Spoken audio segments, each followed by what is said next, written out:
Chandakafarira ndechekuti mafans vakaona zvakaitika pakuti mukomana uyu ane panic mode yaanga anayo yaaindikata nayo ndichiimba nditi ndo kubirirwa kwandakaitwa inini pakuti iye ndiye akatondibirira mukomana wacho wakabirwa Superman ndiye nyakutobirira mafans asira akubirira aiwa mafans andina mhosva nawo saka ndakufanira kuti ndichidzokera kustudio kakwe vandaita sei ndabva ndashaya mari transport vandati ndakafamba DJ Sparks kubva kuplaza kwenda kuna Lugano kufamba kuenda kustudio kuda kwepassion yemangoma zvekuma 45 km ufamba nitsoka 45 km kwete zvekumbokunyepera yakana kuti kana zvitoedza munogona kutofonera munhu izvi ndisati ndataura naye kuti naye zvekutaura newe uri chokwadi kwadi 45 ndakasvika zvigunwe bhutsu yangu yakaputika kumberi zvigunwe zvabuda panze ndisvika imomo vandatomuti anonzi mbezi anonzi Lukani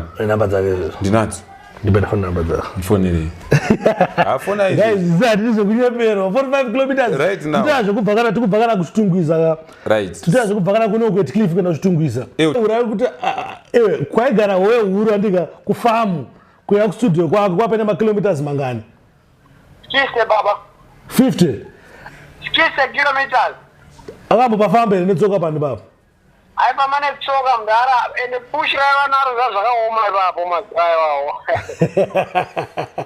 angane ngopush ziri bo ai ama yangu munhu yebo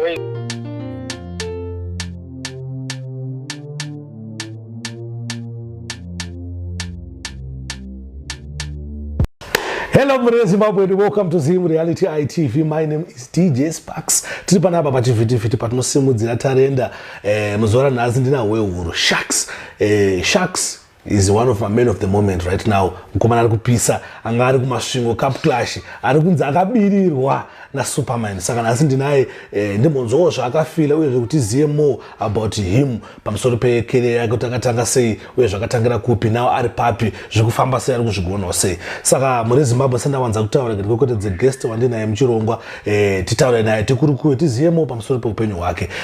Mudhara muri sese mudhara mukuru Simba reeuda ndikufara kusangana nemi mudhara nyango neno pakutenda kuuyawo kunoko ndaya satataka kubvunza andika zvokuti makakorera kupi munombonzani zvese zvandika bvunzo yekutanga ndeyekuti vanhu vari kuti makabirirwa kuCup Clash right anditi imi mukufilawo sei muri kunzwawo sei mukufila kuti makabirirwa here mukufila kuti zvakajajwa sei mukufila sei right inini panhu pari kunyanya kundinetsaka ndepekuti mukana wangu wekuimba ndaisapiwa like ndichiimba malines angu anditi mukomana uyu wekupfira mhino Paprika Music aibva auya manje okata zvandikuita sei mapunchlines ubona saka ndiye munhu wanditori nedambudziko naye hombe pakuti kana tiri paClash ukate mumwe munhu achiimba kana tanzi 4 lines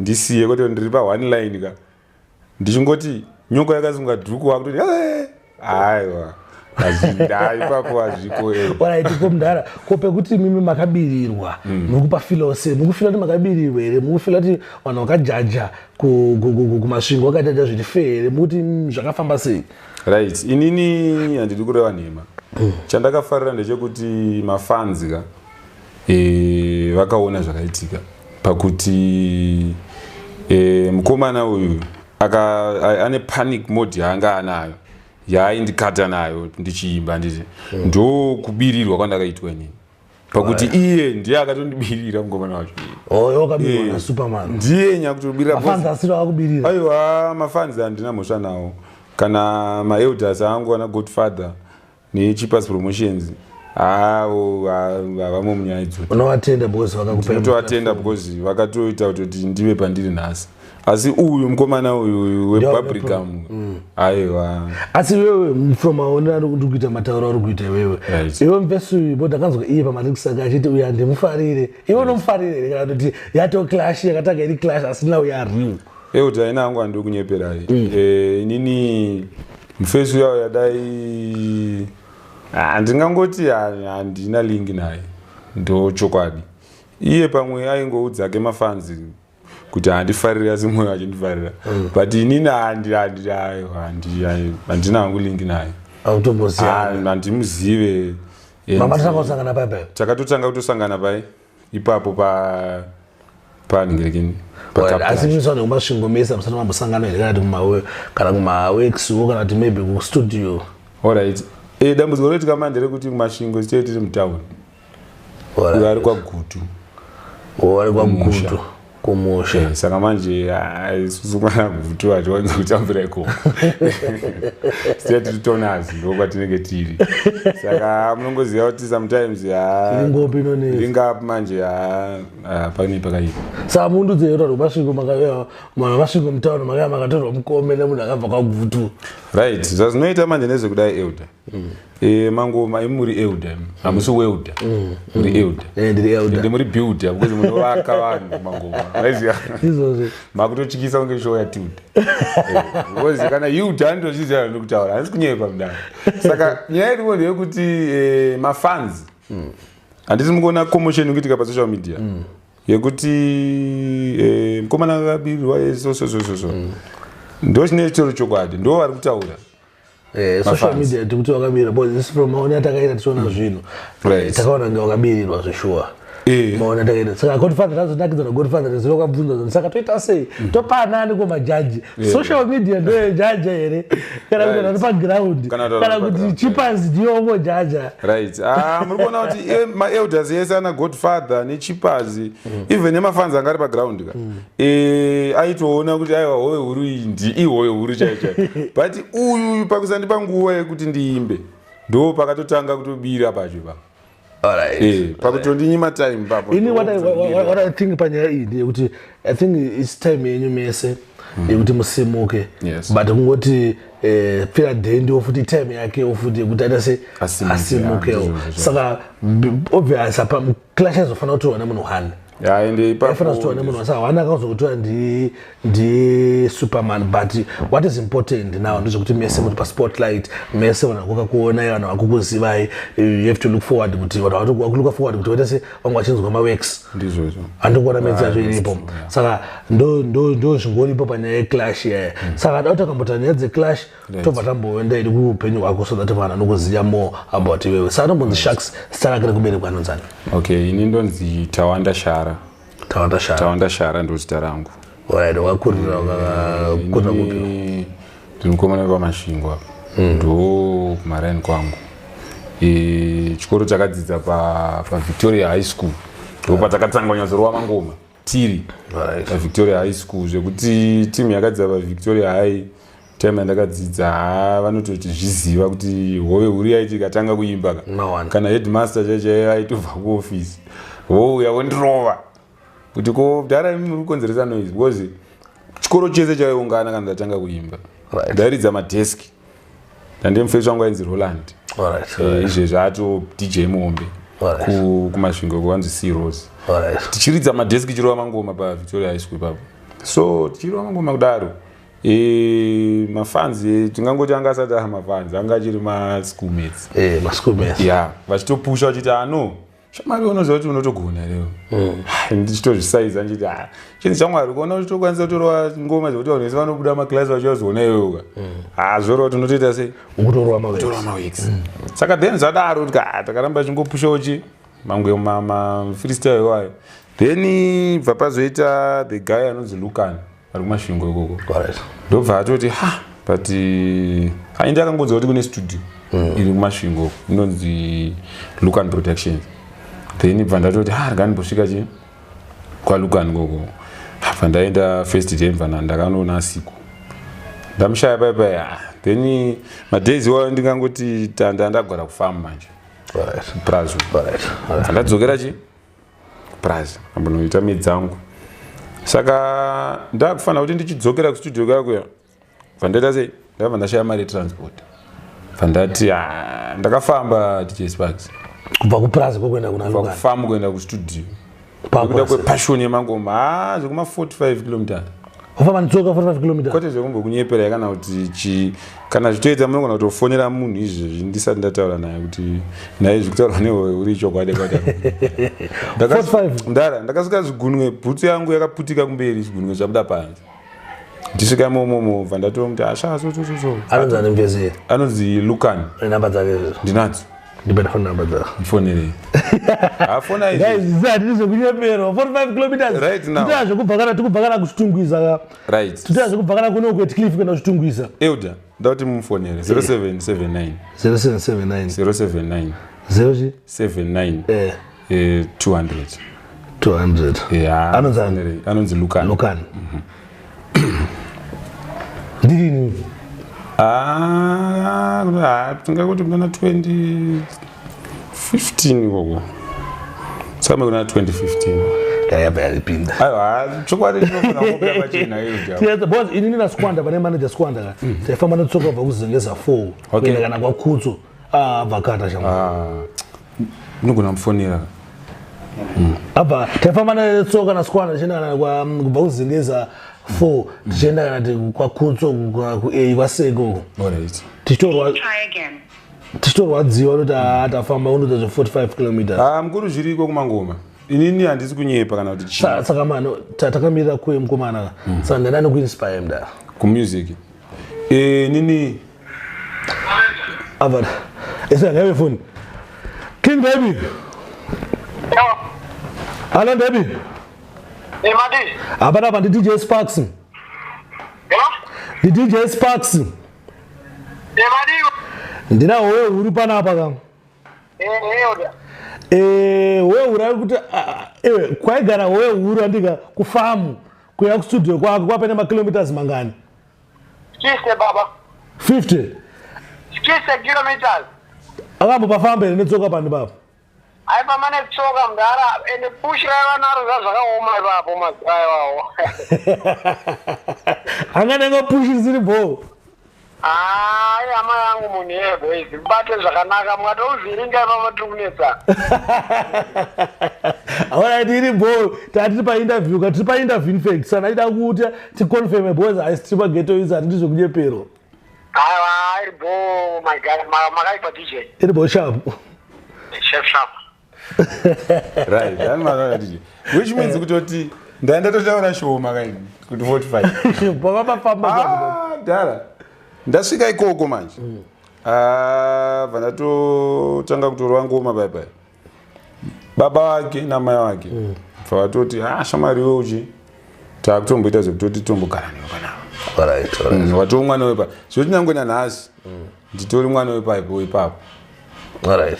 Up to now. Samagazida mande mangoma mndana mfana kwakangana wande bawo. Ndikunyepera Euda. Vanhu ivavo ndikatonzi hove huru yawano something. I can go back to them kunotenda. To makaita basa. Alright. Saka inspiration ini yakabva kupi mndana? Right. Inini inspiration yangu mndakanyatsondi inspired nyasoro mangoma ndiJalav.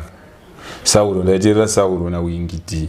Alright. Ndo ma artist ndaiterera then Danger Zone. Ndaiterera futi HKD yazonyanya kuti inspire kunyaya dzekuzudze mucheka. Alright. Farro zvekuchena wama smart wo. Ndona smart ndo makarwa boys makarwa imwe suit ziri bo. Plus idzi dzasiyana nedzeyo kwagutuka masutu.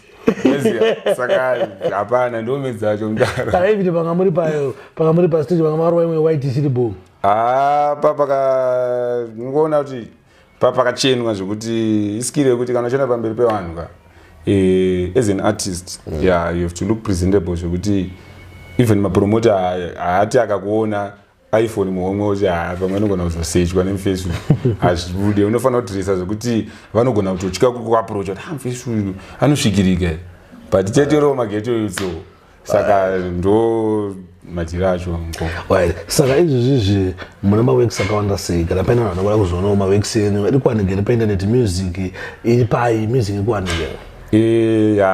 Music iripo Euda zvekuti ipapa tinoda kuto uploada imwe futi but paYouTube takamboisa mamwe vakaenda pakanzi paYouTube channel yakanzi Sharks Hove Huru. Vanowana mangoma takambokanda ipapo. Then tine mamwe maworks ari kuuya futi mai manje papa tine maworks akawanda chaizvo. Well, but kubvo zvibva paclash apo ndofunga pana madezi mashoma apo wabva paclash pana any change uri kuona pacareer yako pazvinhu zvako makozi kuna manager and everything zvamukuru. Ya mukona kuti handiri kureva nhema inini semunhu anonamata pamwe pacho tinodzidziswa kuti kana wakomborerwa sazokangannoita sei kutenda Mwari. Inini ndotenda Mwari because kubva paclash, but that clash was an opportunity for me kuti ndikwanise kuonekwawo nenyika. Because inini ndinobhilivha ende ndaingobhilivha from the start kuti inini varume ka one day mafans achanzwawo zvandoimba ende vari kufonawo tione makozi evanhu vakawanda, vamwe vari kunana Australia, Dubai, vamwe vari kuUSA chaiko vari kufonawo. nezuro ndakatosenderwa kwamari imwe mufesi wakatoti amfanira kunge ndakanakirwa handina hangu mari izvozvo ndongokusenderawo $50 utenge data, so it's something zvekuti zvinotomotivata unoona kuti vanhu kuappreciate music andi muri kuzviona manje. And then chimwe chinhu chandiri kuda kutaura futi DJ Sparks ndechekuti zvandakaita paclash chaizvo music yandinoimba inini it's more than that. Pamusic kana takutaura zvemusic vanhu vakatozvinzwa zvandoimba nogona kutozoshambisa kuti stiwa zvinedze ndozofamba nechipika changu izvi sambona mbondirovera ridhimbo vanombonzwa vanombonzwa mamatira amunodzita wambonzwawo mambo nina hangu ndovanzowandira kumessage because mature music to the mature people. To the mature people. Come on. Saka regaiti inde pairi euti ayo. Alright, abochintsvakire music timbonzwe one music. Yeah, wabo. So guys, kunoda kuzonzwa music ya Sharks hanzi unoenda pa YouTube unosearch Sharks howe huru. But pa Facebook unoenda pa Sharks Music kanzi? Sharks Music. I think pa Facebook unoenda pa page Sharks Music. Kuti from updates mamwe ananga achiita se ananga achizouya. Exactly. Kwa chimbotwera iyi.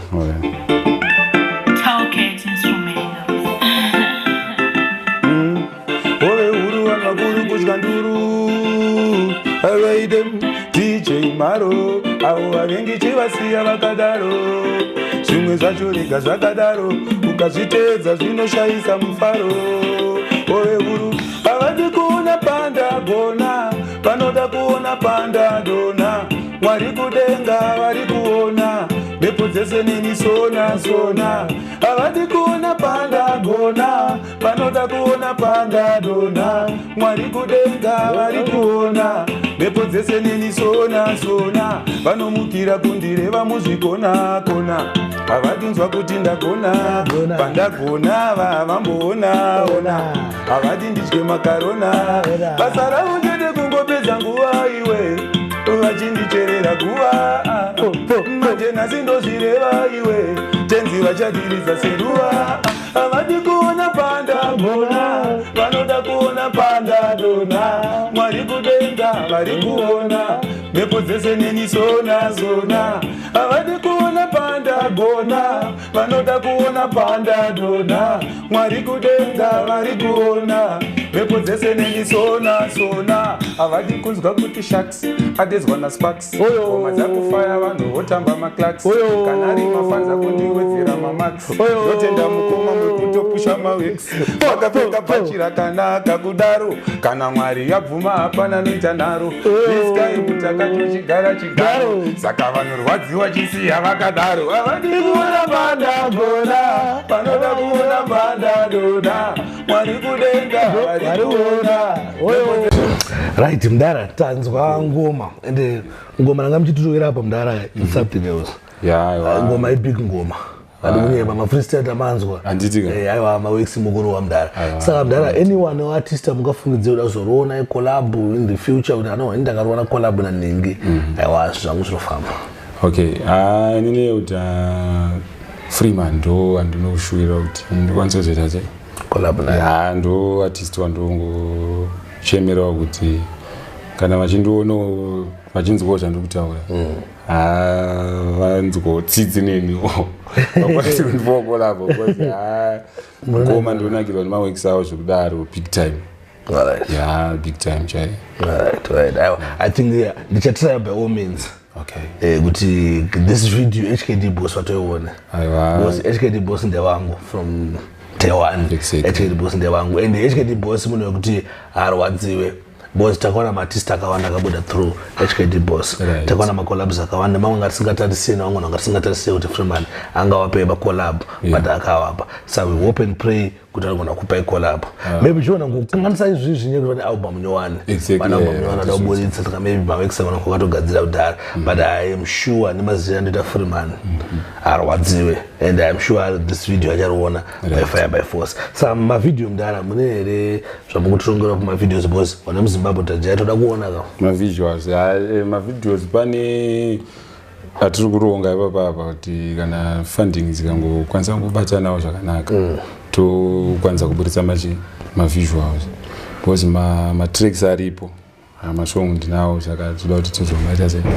tizomaita mavisuals. Alright. Saka tingakwanisa kuwanawo nhamba here dzekuti vanhu vachida kuzokuona vanogona kungofona ipapo kana pachinge painoda kuzokufonera wedza muda kuona help wada kuisa kana namba dzamanager dzekuti vanokwanisa kukubatewo ipapo vachishanda nemi vachitaura nemi kana paine zvezvita zvezvida kuitwa right namba dziripo munotibata pa 0718 right 443 548 then munogona kutibata futi pa 078 22 888 44 ndo manamba atino social media mati YouTube yakanzi Sharks wehuru then Facebook yedu yakanzi Sharks Music ndo pa munotibata ipapo then tingangoti hayi masocials Sharks Music ndo patinowanika mamunowanika memang mawenza mungade kudza muri yeZimbabwe here mashoko andinoda kudza muri yeZimbabwe ndeyekuti ndinovatenda zvakanyanyisa nekusapota howe huru noziva it's not easy kuti unongobvawo kumasvingo wotoonawo vakutotanga kutoremekedzwa kumangoma une vamwe kutonzi asha uyawo uroechi masongs kustudio kwangu mahara like the likes of Bet Company Records takandipa masongs kati chero 2000 mangoma uya urakoti mahara. I want to thank DJ Fidel futi vakanditi uya uite sei urove mangoma vakatonditi vane 3 songs auda unipa for free kustudio kwavo then ndoda kutenda futi boso wangu vamwe vari kuAustralia vakandifonerawo nezvuro vakandisirawo data re$50 then vakati vachakwanisa kundibhadhara futi mari yekuti ndizoenda kukweko kwacho kwa DJ Fidel. Then I want to thank vese everybody ari kusapota howe huru everyone hake ari kusapota howe huru ndoda kumutenda Godfather Templeman Cheapest Promotions DJ Sparks ndimi vanhu vacho muri kupusha and everyone ari kupushawo pasocial media ari kuita kuti ndionekwe Templeman is a Godfather zvesho he's a ghetto president mukona pakanzi ghetto president havasi ghetto resident the president no Godfather waprova kuti ndi ghetto president because tadasa this past 2 months zvawaita kuti maghetto youths azikanwe Cheapest Promotion from day one vachisimbisa maghetto youths saka zvinoda kuona kuti pamwe pacho tendawo kana uchinge wagonerwa unofanira kutenda because ukaregedza kutenda mudamoticiona vanhu vakaita sana kona ngale ana Flex H munoziva ndovaziva vakomana vari kugona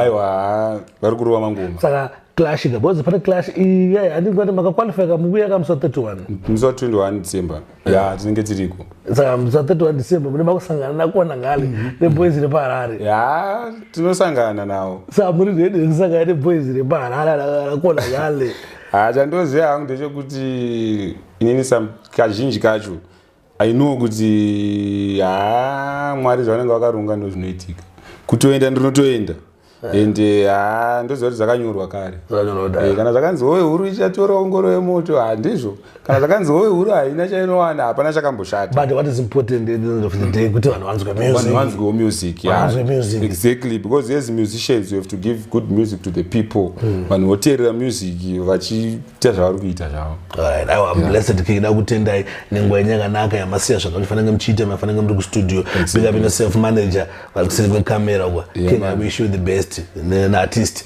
Mure Zimbabwe, don't forget to subscribe Zimret ITV, don't forget to subscribe Sharks Wehuru on YouTube, then by Facebook mnonga DJ Sparks ZW Sharks Music, mo follow my pages, then mo ana my updates zvinenge zvichiitika.